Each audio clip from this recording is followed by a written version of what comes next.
What's going on, guys? Coming to you live from Canadian GT Garage. I'm here today to talk to you about my R154. Basically what it costs any Joe Blow to buy one and rebuild it, I guess, and have it ready to put in any car. But specifically for me, it's my Supra. It's the Mark IV Supra. Now, a lot of you may ask, why didn't you go with the V160? For me, the answer is pretty easy, and that's scarcity of parts. I've had many V160 cars. I've personally never had any issues with V160s. They are a very, very strong transmission. Amazing choice to go with, but I just didn't want to be stuck needing, third gear synchros or any of the discontinued parts. As of right now, there's not a lot of them, so I didn't want to be stuck in that limbo mode. So I chose to do the tripoded R154. If you recall, I wanted to do the R154 out of a Mark III that needed the extension.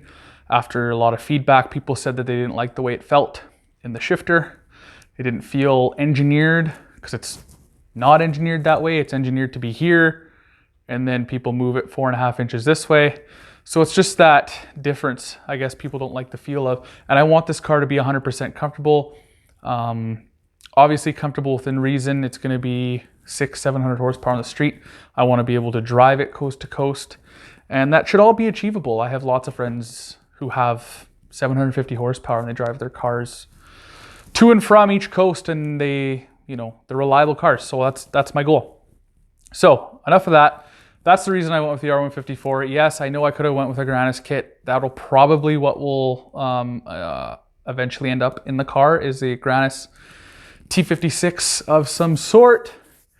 But for now, I have that guy there. It is the tripoded version R154. I bought it off a local guy. It needed a rebuild.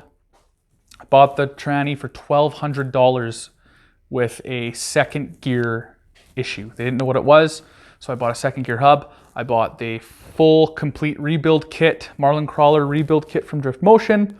Hearsay is that after the rebuild, with every single piece that you can do, which is what I did, like I said, lots of power, I don't want anything to break, is this tranny can hold about 800 foot-pounds of torque. That's all hearsay. Everyone I've talked to so far said, yeah, that's about right. So right now, as it sits, that R154 will hold the power. I'm not going to be 800 wheel horsepower, so it should last me. So $1,200 for the transmission. It was $1,800 for the these are all Canadian numbers. $1,800 Canadian, but I also bought the tripod brand new with all of the pieces in it, which I didn't end up using anyway, because this is actually a different tripod than the one I purchased. So that's a huge piss off, because I thought that I needed the grommets and the washers, which were like $80 US for all of that. And at the end of it all the bushings in there and stuff, it was going to be, expensive. So I just went and bought the $500 piece, which retrospectively I shouldn't have, because it didn't fit this transmission anyway. I'd say about 75% of the pieces actually went on to that tripod, because this is the tripod that's in the middle, right? This is in between the Series 1 and Series 2. It's like a Series 2 body housing tail shaft. It's out of a Soarer, so it doesn't have the 3 synchros, but it has everything else. The length and everything is the same, but it's just the internal synchros are different on this, because it's an R154 out of a Soarer rather than an R154 out of a JZX100, which has the updated synchros. So anyway, $1,800 plus $1,200 plus $1,200 roughly. In the end of it all, I got $100 back from the guy. So this transmission, all said and done, is $4,100. That, in my opinion, is a lot of money. That could have bought me a V160 4 years ago, but probably would have some issues. So I have a transmission that'll hold my power initially. It cost me $4,100. That does not include the clutch or the flywheel. The clutch and the flywheel is on the way for the car. That is literally the only thing holding me up to actually drop the transmission and engine into this thing. So when that gets here, that's what's going to be happening. I will be sure to record it all. The clutch and flywheel, I bought some other odds and ends, came to 1,900 Canadian. So it's very expensive. At the end of the day, this transmission cost me $5,600 Canadian, give or take, with the clutch and flywheel. So that's a little vomit material for you guys for a Tuesday afternoon. But that being said, I mean, it is what it is. You got to pay to play, right? So $5,600 for an R154. Rebuilt, ready to go, into the Supra. That's what it cost me. Keep in mind, I did get that junkyard R154. I sold that and the pieces off that for a profit, obviously, because I got the R154 for super cheap from the junkyard. And so it's about $1,600 the other way. So $4,000 is what it cost me net. That being said too, I got some updated LEDs coming my way and gonna get rid of all this grody action. These look like they're from early 2000s. These are huge bricks. So LEDs are on the way. My cluster is on the way from Stu Hagen. My dash is all ripped apart, if you can see in there.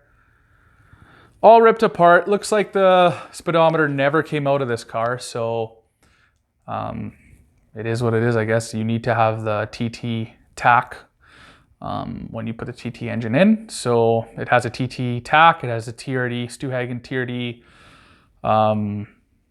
RPM, TRD, everything, TRD everything. TRD RPM, TRD speedometer, TRD gas gauge, whatever.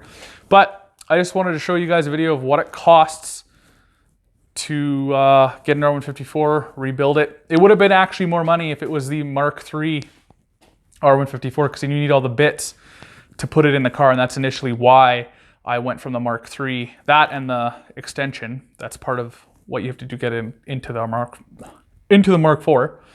And I just didn't want to deal with that. I just want a transmission you can bolt up to the car. It's engineered for the car and go, and just, you know, have a transmission that's more meant for a car than trying to adapt the transmission to the car.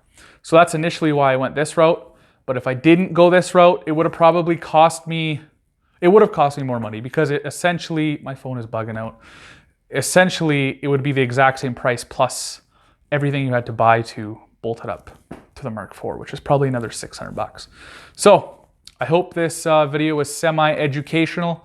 Be ready for this thing to be worked on in the next 2 months.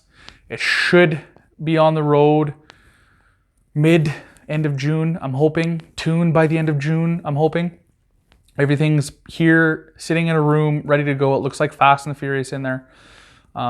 As always, I hope you guys enjoyed the video. Give it a thumbs up, give it a like, give it a subscribe maybe, the channel. But as always, have a great week. And yeah, peace out.